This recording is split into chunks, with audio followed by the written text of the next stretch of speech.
Whoa. Welcome to the TreasureTreeTherapy Planters podcast. I'm your host, Brandon O, also known as Master Cheeze. We got a great one again today. Week 5, NFL. We're going to go over a couple injuries. You will be shocked. We'll talk about a lot of injuries today. Then we're going to talk about prime time. Ooh, gotta get a little wiggle with that. Then we're going to end with the Chicago Bears. Stay tuned.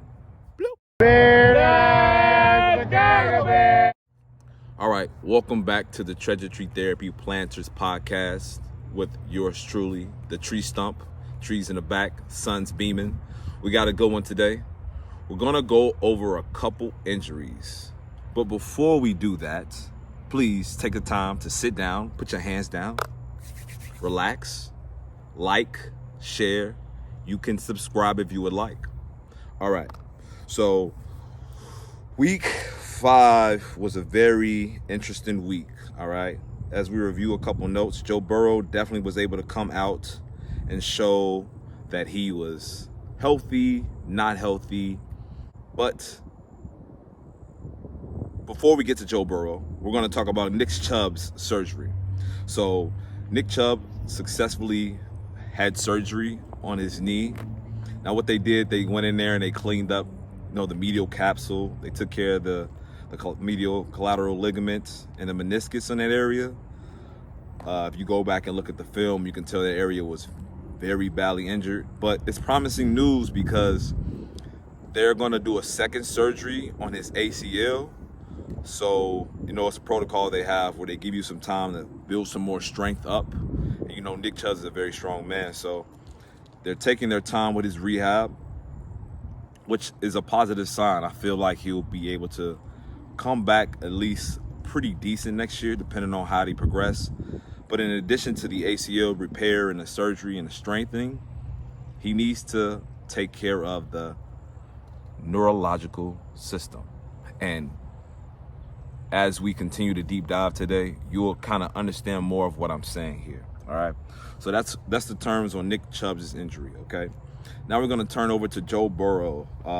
He was able to show a little bit more of himself, have a little bit more flashiness. I know fantasy owners are loving that they picked him up along with Jamar Chase, and he had a good game. But he was playing the Arizona Cardinals defense. Now, I'm going to say this again with a little bit more of a concentrated face so you can understand the infliction I'm having on this, okay? You have a franchise quarterback who's top 5 in knockdowns right now, who was sacked 3 times through an interception. That's progress, but he plays his week, then he gets a bye week, and then he has to play the 49ers defense. Right now, he's top 5 in QB knockdowns. So he played the Arizona Cardinals. Now, I know they're a good defense, but he plays his week, gets a bye week, and then he has to come back and he has to play the 49ers defense. Now, let me say that more so you can understand. He has to play the 49ers defense. All right? So, yeah. So we're going to move past that. Burrows, good job with that. Be careful. Moving forward on, I want to touch on something that I've been watching for the last 2 years with Patrick Mahommes. It'll be more illustration now that you can see what's going on with Kelce.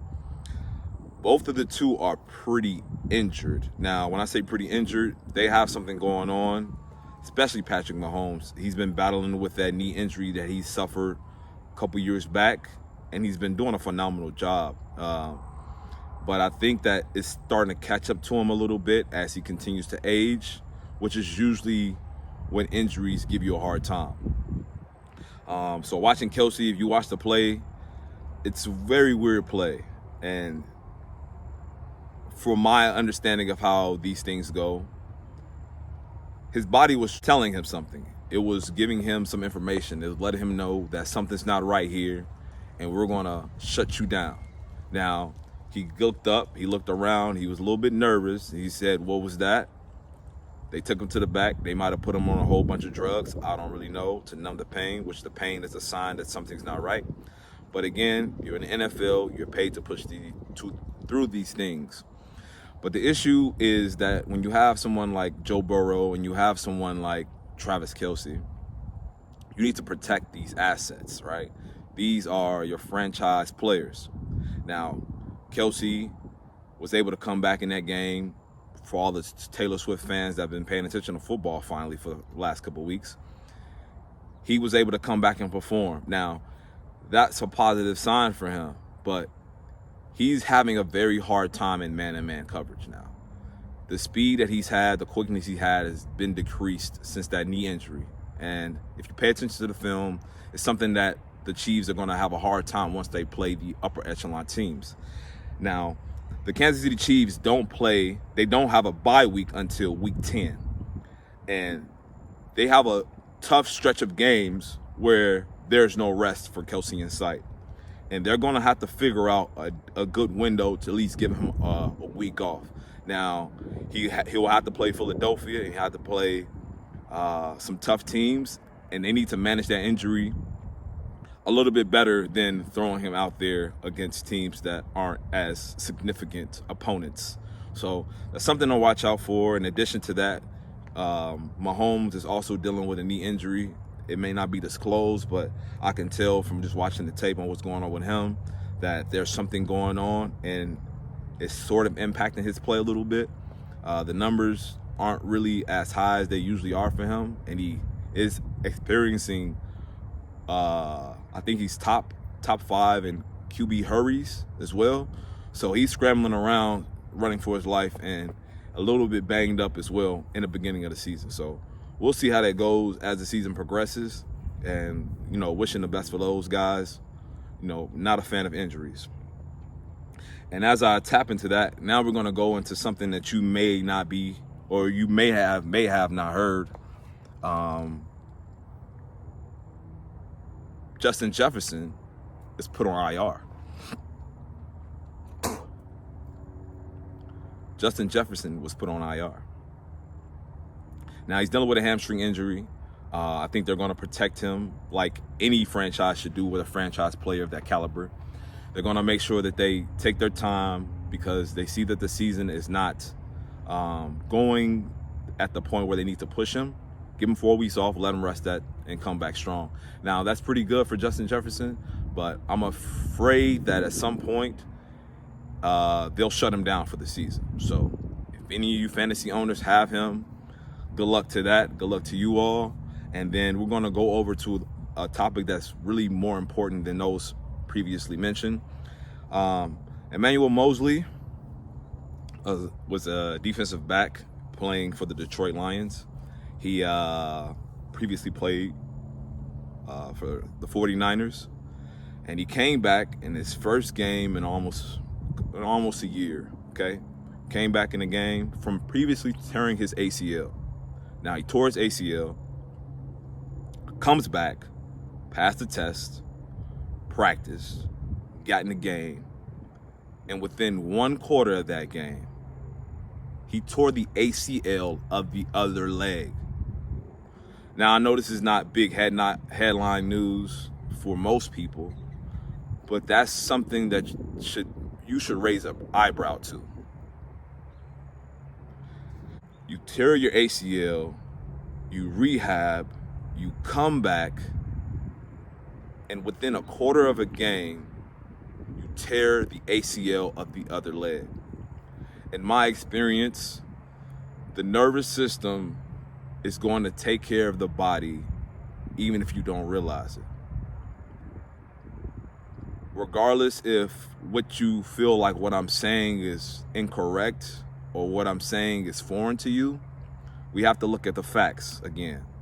The fact is, a player put the trust in his medical staff to prepare him to play football, and he tore his ACL within a quarter of a football game. That's an alarming stat. That's something that should have the wheels in your head spinning that maybe there is something more to these injuries and recovery than just recovery. The neurological system still needs to be addressed. And that goes for any athlete at any age. We need to focus on the neurological system, and I believe we will have better outcomes. Okay?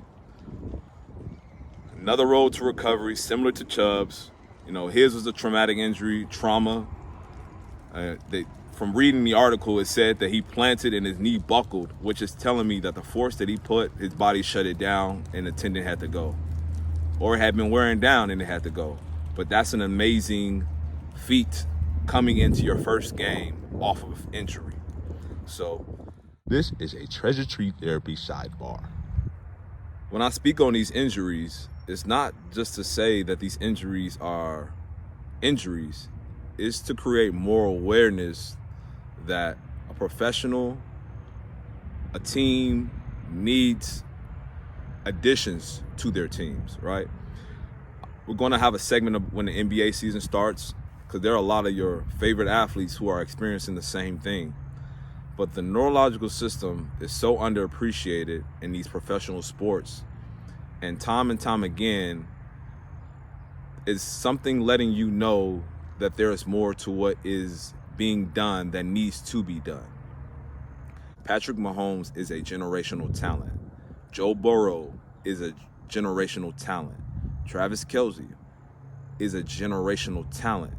You have all these talented players. In addition to Nick Chubb being a generational talent, you don't really see these athletes spring up like that. The problem is none of these athletes are receiving the neurological interventions that they need to help keep their careers going, the longevity. Football is a very violent, dangerous sport, and they're doing their best to stay prepped, but they're doing it with the knowledge that they know, and not with newfound information that can be provided because it's new. So it's something that I want to challenge professionals on, athletes on, is to appreciate that we don't know it all and that there is more to be understood. Prayers up to these athletes experiencing injuries, trying to recover. Best of luck to them. And then we're going to progress from the injuries into, hold on one second. Prime time. Woo! Just make it sound so good when it's so good. Yeah. Played Arizona State. Shedeur Sanders showed again why he is a NFL quarterback who needs to be looked at as a NFL quarterback. Now, I know the competition may not be up at most. It may not be as high as playing Oregon, and he may not get as much credit, but it's called adversity, being able to battle adversity down the stretch and win games, regardless of the circumstances. Because sometimes, week by week, football changes. And sometimes teams play up and sometimes teams play down. At the end of the day, you need to get the job done. Shedeur showed that he's still a quality quarterback. In fact, in that game, he was sacked multiple times. His completion percentage was lower this game than it was against Oregon, which is crazy. The man's scrambling for his life, and he's still making plays and still getting wins. Now, a team that's currently a 2-loss team, I think they're still a competitive team. They should still be giving some consideration as being some of the top teams in the NCAA. And all the naysayers, I spoke on this last week. There are a lot of big name teams who've been big name powerhouses for a very long time, and they still can't get the job done with all this hype and prospects and tradition that they have. So, I mean, we could talk about the Notre Dame game, or too soon? All right, we won't talk about that. But Shedeur Sanders, again, showing why he's the guy, showing how he can make throws, showing how he can compete, showing how he can persevere. He even had a rushing touchdown on the ground again. So just getting the job done. It doesn't have to always be pretty, but he's getting it done. And again, keep your eyes out for Shedeur Sanders, NFL quarterback. All right? And we gonna fast forward to the next segment. It might be the best segment because it's the Chicago Bears. You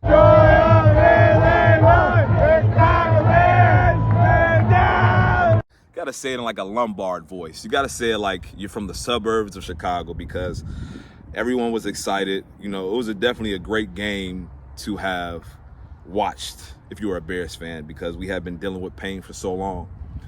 Seeing as we were on a very long losing streak stemming from last year, it was nice to get that victory.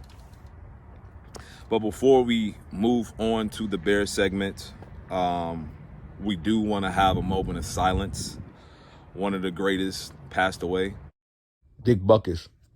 We're going to give a nice little moment of silence, and not just for him, for those who have also lost loved ones within the last couple weeks and months.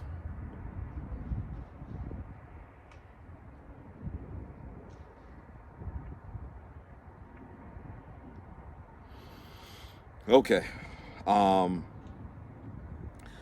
The Bears won, and we're going to celebrate them, right? Let's show the tape. Show the tape. They're getting live in the locker room. They turning up. A victory can solve a lot of problems, but in that victory, we got to move on. So we're moving on, and we have another opponent. We have a divisional opponent this week, but Butkus. He set the culture for the Bears. That's the culture I believe still needs to take place, and we need to tap into that culture. The Bears need to continue to look to be a nasty, defensive-minded team. We need to go back, and we need to look at our past. And it's not just speaking for the Bears. It's speaking for a lot of, maybe a lot of entities, maybe it be high schools, colleges, or even just parents, children. We need to get back to a time where we look back at the culture that established us and try to learn from that, so that way we can continue to do better. I think that remembrance is hopefully going to help bring us back to those times. But, you know, just tapping into that, that's just a side note I wanted to bring up. But the Bears did win. They were able to get a victory against Washington. It was very interesting. Telling stat, you know, DJ Moore went crazy. And I'm not speaking in fantasy terms because that's how people relate to football, but DJ Moore went crazy. Justin Fields went crazy. They had an awesome, phenomenal game. You watch some of the throws that he put, tough windows, but at the end of the day, completions are completions. And we have to still clean up Justin Fields' mechanics. I like his confidence going into the games. I like his idea going into the games. But even as I touched on the Jay Cutler and Brandon Marshall comparison last year, you can get away with that, but it's not winning football. DJ Moore was the only receiver on the Bears to have a reception. Go check the stats. He was the only receiver to have a reception. That's good, and that's also bad, because now that you've showed your hand, teams are going to show their hand, and they're going to eliminate him. They're going to give you different looks. In addition to that, Justin Fields didn't have that much pressure on him as he has in weeks past, especially when you get up against those upper echelon teams like maybe a Cowboys, Eagles, 49ers. But his mechanics still needs to be cleaned up, and I like that him and DJ Moore are more on the same page, because that's what you need in a quarterback, especially late in games down the stretch when you need to get a bucket. All right, with the cleaned up mechanics, he had to go up against Chase Young, and Chase Young is another individual I've been watching with his injury, ACL tear, neck injury. He's still getting back and getting his bearing right, and if he can address the neurological system, I think he'll still be a nasty individual. And as we speak about defensive ends, we have the Vikings this week, and they have what I say is a bad man by the name of Danielle Hunter. Now, you may not be familiar with him. He was injured, had a little bit of a quiet year in terms of comparison to the rest of the league. But, you know, a telling stat for him is that he was the youngest to record 50 sacks. That's a telling stat. So the matchup this weekend is going to see how Justin Fields handles the pressure that he has upon him. Justin Fields has to be able to make quicker throws. He has to be able to step through the pocket, and he has to problem solve underneath duress. Because Vikings are going to bring pressure, they're going to bring different looks, and they're a divisional opponent. They know our tendencies, they know our strategies, and they're going to give us a hard time. So this is going to be a growing game for Justin Fields. If it can be ugly, but if he can get the win, that'll be a very positive sign for the Bears' outlook for the rest of the season. And looking at our schedule, again, it's not a hard schedule. We can piece some wins together, but the wins that we need to for sure win, the wins that we need to have are the divisional wins. So we have the Vikings, and then we have the Detroit Lions, who are the leaders in our divisions now. So if we can muster and figure out how to process and win these games, I think we'll have a nice little wild card segment setting up our divisional championship for next year. So I'm hoping Justin Fields can piece those things together as the years go by. And yeah, celebration to him for handling the stress and getting a victory. But we got to make sure that we understand that this is not the Super Bowl, and we are still a one-win team in a very competitive league. So if the goal is to be a championship team or the goal is to be a winning team, those are two different differences. So if we want to be a championship level team, again, we have to clean up the defense. We have to get back into a culture. Justin Fields has to clean up his mechanics, and we have to be able to spread the ball around. So keep your eyes peeled on those plays this weekend. I like to keep these pretty short. I think that's what we'll wrap it up with today. You can always check out the website at TreasureTreeTherapy.com. If you want some merchandise, I have green hats, black hats, water bottles, something you can check out. In addition to the merchandise, you can also learn some more information on there. I post some things from time to time, providing information in addition to this podcast. So on that note, it is a wrap. Treasure Tree Therapy, planting seeds today for future generations' success.